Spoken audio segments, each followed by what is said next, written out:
Alright, today we have a Husqvarna Viking Designer I, and this one's having a problem, so let's just turn it on and see what we've got for a problem.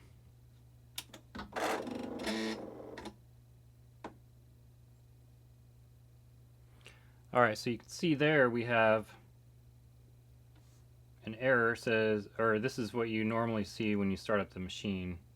So I press OK, and then it's going to go through its calibration. So that looks normal. And then I look up here and I want to start my embroidery and I can't because it says the same thing again. So let's hit it again. And it comes right back. So there's our problem, and when I do that, this thing kind of moves a tiny bit. So let's see if we can't figure this out. Alright, so I've got the arm turned upside down so I can access the screws that are on top now since it's upside down. I also want to move this arm all the way back, and then we'll remove, should be 3 screws, one here, and one up here. We'll remove those 3 screws and see where it gets us. Now, I do have an idea what the problem is, and so if you have a Husqvarna Designer I and you love that machine, because a lot of people do, they love their machine, you want it working again. So what you do is after you get those screws loose, you want to pull the top cover over a little bit, and then it should start to raise up, or be able to be raised up if we get it far enough. There we go. And then just work it out.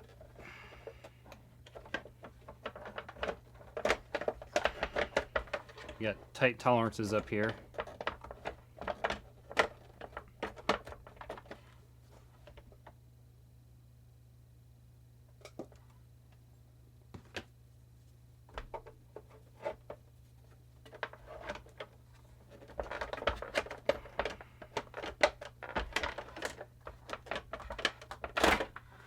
There we go. Okay, and then we want to get this cover off. Let's see, can you see it? Yep, you can see that.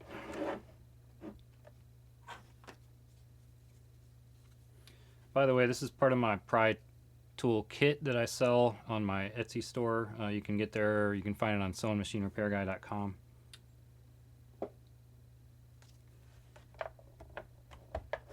And using a plastic pry tool means that you're not going to mar the plastic. A lot of people want to use screwdrivers to pry, and that will mar up all your plastic covers.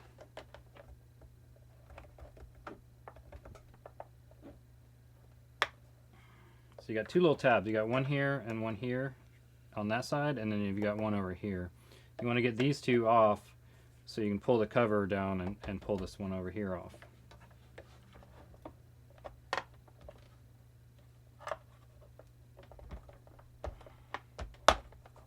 There we go.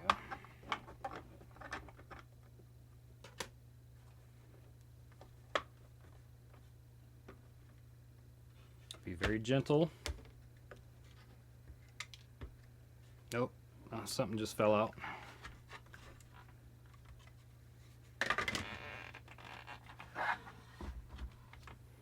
Okay, see what just fell out? This little plastic piece.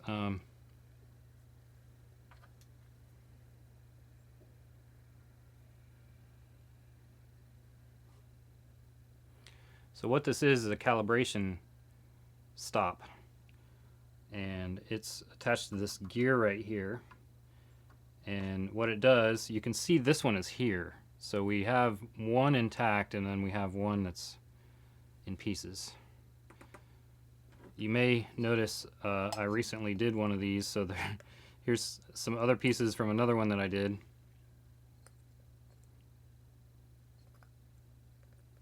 So it's supposed to look like this right here, and it fits around this gear right here. And what it does is it's the stop, so when your carriage is moving, so we're moving our carriage, and watch this. See how it's flipping around and it hits and it stops the carriage. So that's what it's supposed to do. And that little tab is supposed to stop this carriage before it physically hits the gear. So since it physically hits that gear, this is not in the correct place, and the machine can't finish its calibration, and it doesn't want you to use it because the arm will not be in the right place when you're doing your embroidery. So we need to fix this. Well, how do we fix it? Well, let's go online and order that part. Except that because so many of these have failed, you can't find those parts. Where do I get it? Because these parts don't exist. When you search on the internet, you can't find them anywhere. We happen to have, at the Sewing Machine Repair Guy household, we have a 3D printer. So we 3D printed a bunch of these.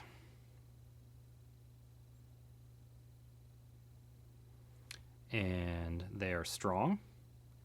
They are not brittle like these are. So when I pull this off, I'll show you how brittle it is. So this is what we're going to use to replace these. And then at some point in the near future, we're going to have these for sale. So if you need it for your designer one, you can get them for sale. Or you can look online and find where somebody is. If you have a 3D printer, you can 3D print your own. But we'll offer them for sale because I like seeing these old machines stay in service and not become a bunch of plastic waste and e-waste that's destroying our environment. So the longer you use your machine, the better it is for the environment. And let's get this taken apart.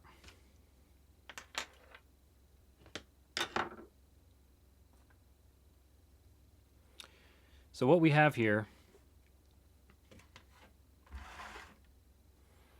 is this little clip, and the little C-clip or C-clip, whatever you call them. You got to pull it off, and they have pliers made for that, but I've found I don't like them on the smaller ones, and I just take a screwdriver and pry it.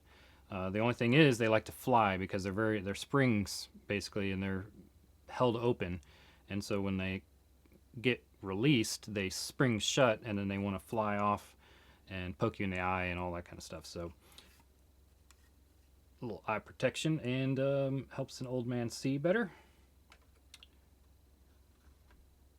And so I will put my hand right over it. So this is not good viewing, but there you go. See, that has come off now. Not a lot of drama involved with that one. So we just want this to come off, this gear to come up just a little bit, enough to slide this in here.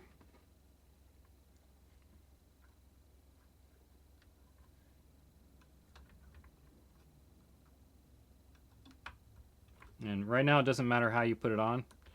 We'll fix that later. So we got it on there that much. It's going to take a little bit of effort because it's very tight. There we go. And that's a good thing. So these being tight is not a problem. It's a good thing because now it won't just slide off. Okay.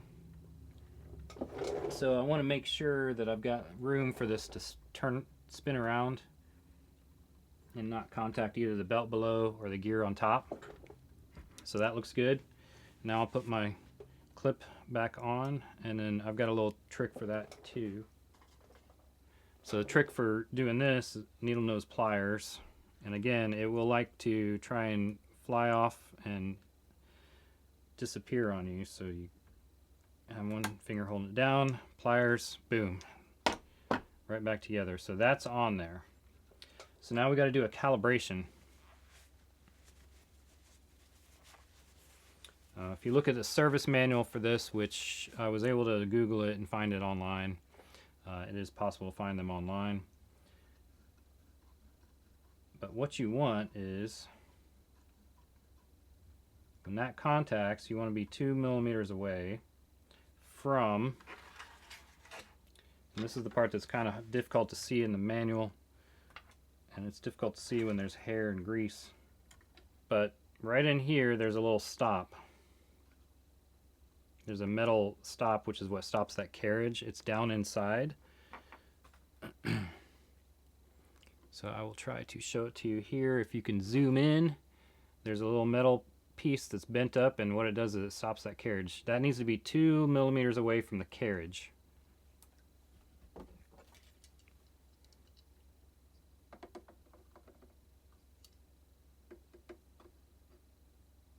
Now I can't get this exactly in there, but I know I'm set at 2 millimeters, and it looks like it is exactly the same. So I managed, I don't know how, but I managed to get it right on the first try. So that one's on there, and now we've got to get this other one.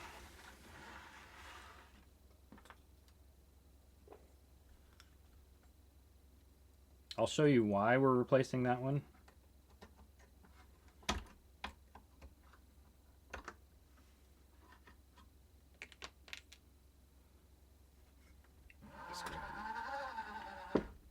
Get that out of my way.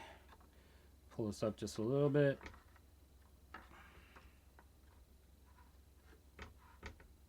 Alright, see, a piece already came off when I was just removing it.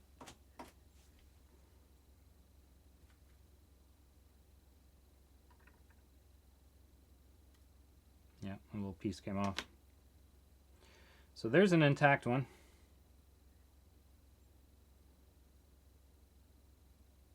Yeah, that piece came off the back side.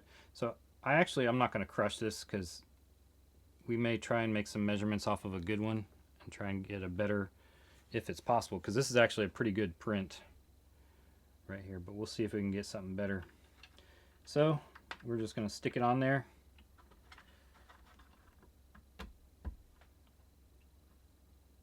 And there it goes. There we go there. Go down just a tad.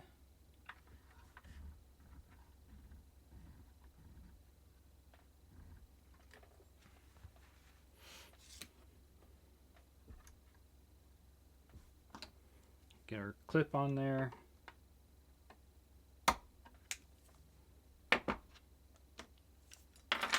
Now we want to do our calibration. So we're going to push this. Go nice and slow towards the end. All right, so we are not correct on this one.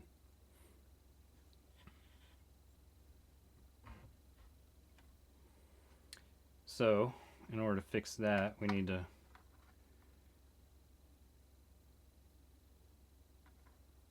we're going to pull this up, and we're just going to turn it.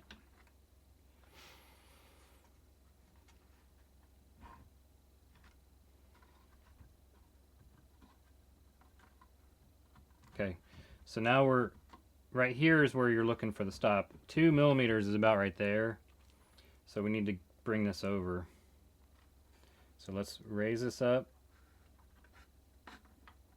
Bring this around.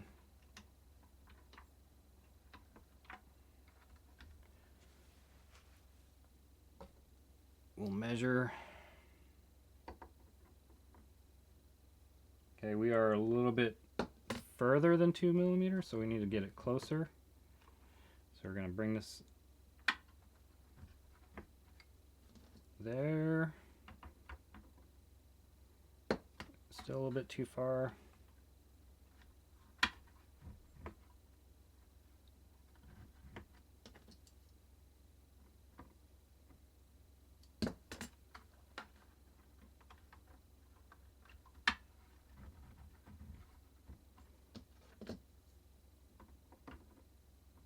Okay, we are almost there.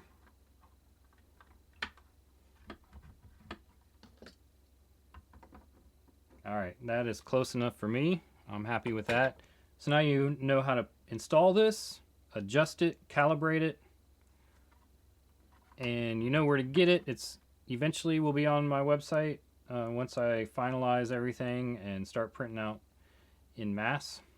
So what I'm going to do next is I'm going to clean this, and then I'm going to put it back together. So, well, I'm going to clean it and grease it a little bit. Okay, here we go. Let's turn it on. It